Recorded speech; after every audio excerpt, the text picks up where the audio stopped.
안녕하세요, 우장입니다. 지금 저희는 애틀란타에서 플로리다 올랜도까지 로드트립 중입니다. 첫 번째 슈퍼차지 스테이션에 도착을 했습니다.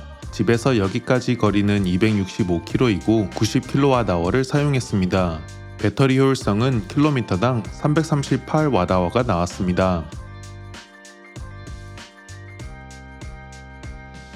다음 슈퍼차지 스테이션까지는 1시간 10분 정도를 더 가야 되고 거리는 136km입니다. 여기서 15분 정도만 충전하고 출발해 보겠습니다. 집에서 최종 목적지까지는 800km가 조금 넘지만 중간에 관광지 한 곳을 들렸다 갈 예정입니다. 이번 로드트립을 통해 슈퍼차지를 얼마나 해야 되는지, 배터리 효율성은 얼마나 나오는지, 그리고 FSD 버전 13으로 업데이트 후 얼마나 개선되었는지도 테스트해 보겠습니다. 슈퍼차지 스테이션에 도착했을 때 배터리 잔량은 21%였고 60%까지 충전하는데 약 15분이 걸렸습니다. 이제 출발해 보겠습니다. 자동 기어 설정을 해 놓았기 때문에 브레이크를 밟으면 자동으로 드라이브 모드로 변경이 되고 화면에서 FSD 활성화 아이콘이 뜹니다. 여기서 바로 활성화 시켜 보겠습니다.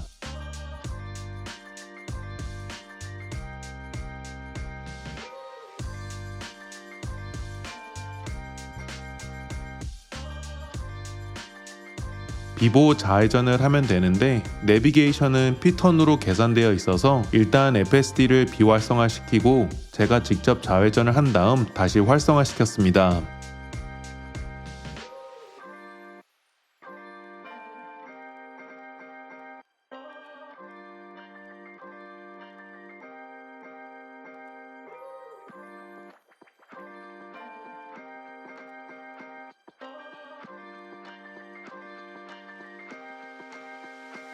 저는 현재 FSD 버전 13.2.1을 사용 중입니다. 업데이트 내용을 살펴보면 데이터 처리 속도가 4.2배 빨라졌고 학습 성능도 5배 강화됐다고 나옵니다. 차량 센서로 수집한 정보를 처리하고 제어하는데 걸리는 시간이 기존보다 2배 더 빨라졌다고 합니다. 속도 프로파일도 최적화하여 도심과 고속도로에서 더욱 정교한 속도 조절도 가능해졌습니다. 그리고 앞으로 예정된 업데이트 내용을 살펴보면 모델 크기를 3배 확장하고 주차 시 언파크, 후진 등 주차 기능들을 향상시키고 긴급 차량과 같은 돌발 상황에 더욱 스마트하게 대응할 수 있도록 개선된다고 합니다.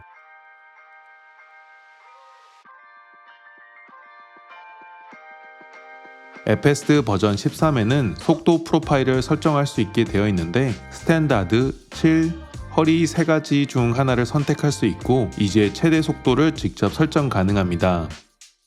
이 옵션은 FSD가 활성화되어 있을 때 핸들 오른쪽 다이얼로 설정할 수 있습니다. 운전자마다 취향은 조금 다르겠지만 살짝 사용해보니 허리 프로필로 설정해 놓는 것이 조금 더 사람처럼 운전하고 답답함 없이 운전해주는 것 같았습니다. 앞에 천천히 가는 차량이 있으면 좌측 추월 차선으로 옮겼다가 뒤에 차가 따라 붙으면 다시 오른쪽으로 붙어서 자리를 내주고 다시 추월 차선으로 들어간 다음 최대 속도까지 올려줬습니다. 물론 제가 원할 때는 방향 지시등을 켜서 직접 차선을 변경해 줄 수도 있습니다. 예전에는 FSD가 자동으로 최대 설정을 해주는 거라 가끔 느리게 가면 가속 페달을 밟아줬는데 이제는 그럴 필요가 없어졌습니다.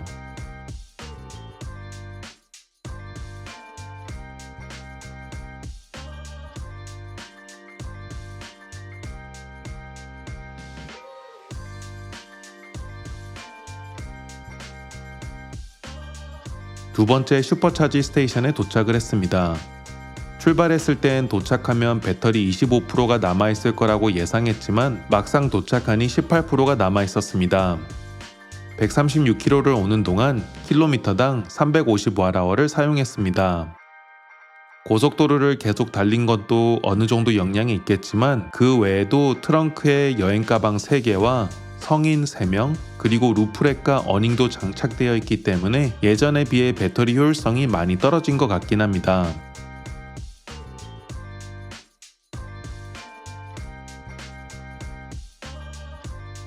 여기서 25분 정도 충전했고 66%까지 충전되었습니다.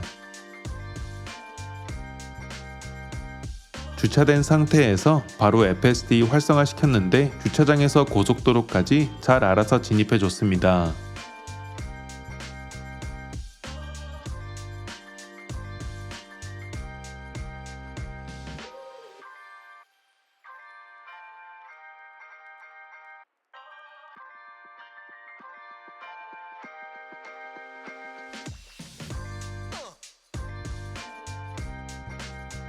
점심시간도 되고 해서 가는 길에 있는 칙플레에서 샌드위치 사 먹기로 했습니다. 이 동네에는 사이버 트럭이 흔치 않아서인지 직원분들이 많은 관심을 보이고 여러 질문을 했습니다.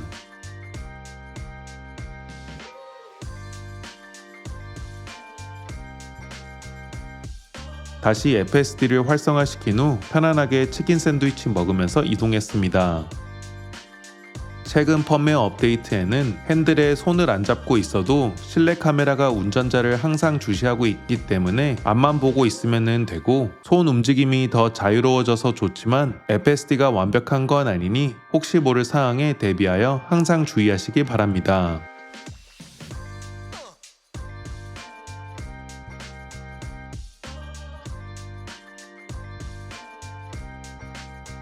여기서 이제 국도로 빠져줘야 되는데 FSD가 잘 알아서 해줬습니다. 올랜도로 가기 전 잠시 들릴 곳은 이체터크니 스프링스 주립공원입니다. 플로리다주 북부에 위치한 유명한 자연공원입니다. 산책로와 용천수가 유명해서 둘러보는 곳인데 강물이 수정처럼 맑고 수온이 20도에서 25도로 항상 유지된다고 합니다.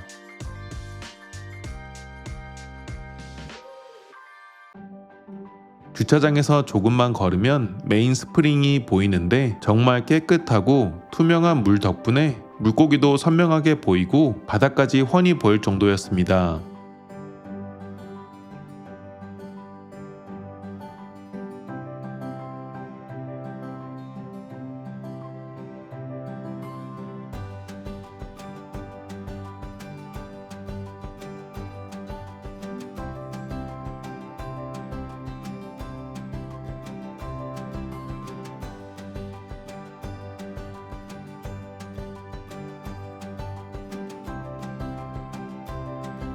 수영 말고도 튜빙이나 카약도 즐길 수 있고 피크닉 장소도 많이 마련되어 있어서 여유롭게 시간을 보낼 수도 있습니다. 저희는 저녁까지 올랜도로 내려가야 되기 때문에 짧은 산책을 하고 다시 돌아왔습니다.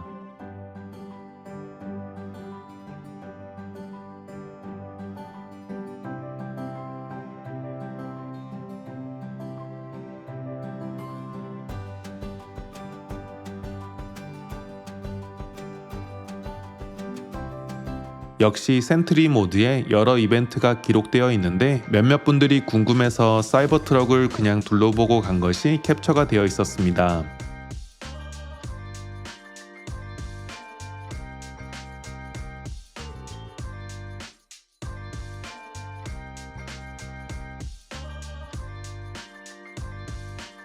공원에서 나오자마자 FSD를 활성화시켰고 올랜도로 내려가기 전 마지막으로 들릴 슈퍼차지까지 37분 걸린다고 합니다.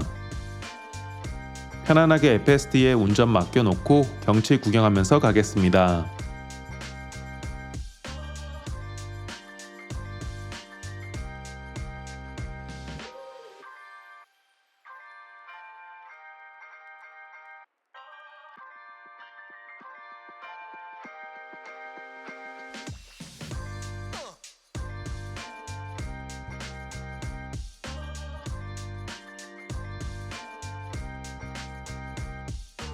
연말이라서 그런지 슈퍼차지 스테이션에 차들이 굉장히 많았습니다. 이제 슈퍼차지 스테이션 네트워크를 다른 회사들에게도 열어줬기 때문에 테슬라 외에도 현대 아이오닉과 리비안도 함께 충전하고 있었습니다. 숙소에 전기 충전기가 없어서 여기서 여유롭게 충전해보고 가겠습니다. 11%에서 30분 정도 충전했는데 81%까지 충전됐습니다. 바로 FSD 활성화 시켜줬고 주차장에서 도로까지 부드럽게 잘 빠져나갔습니다.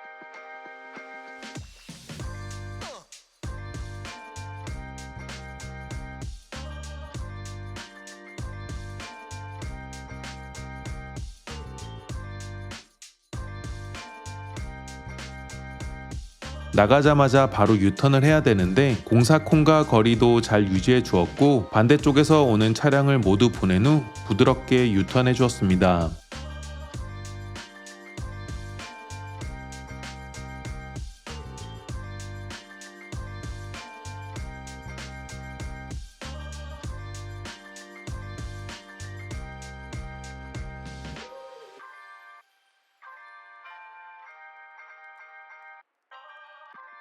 고속도로와 만나는 부분에서도 속도를 부드럽게 잘 올리고 합류해줬습니다. 이제 목적지까지 2시간 45분 204km 남았습니다.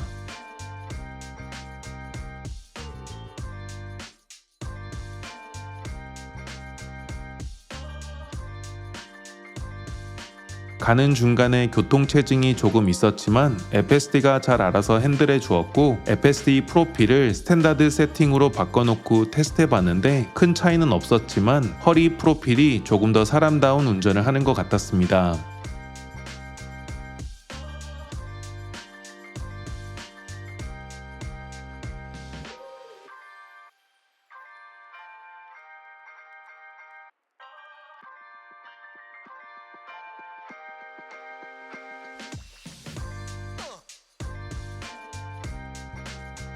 드디어 목적지에 잘 도착했습니다. 슈퍼차지 스테이션에서 출발할 때 도착 시 배터리가 11% 남아있을 거라고 예상했지만 20%로 도착을 했습니다.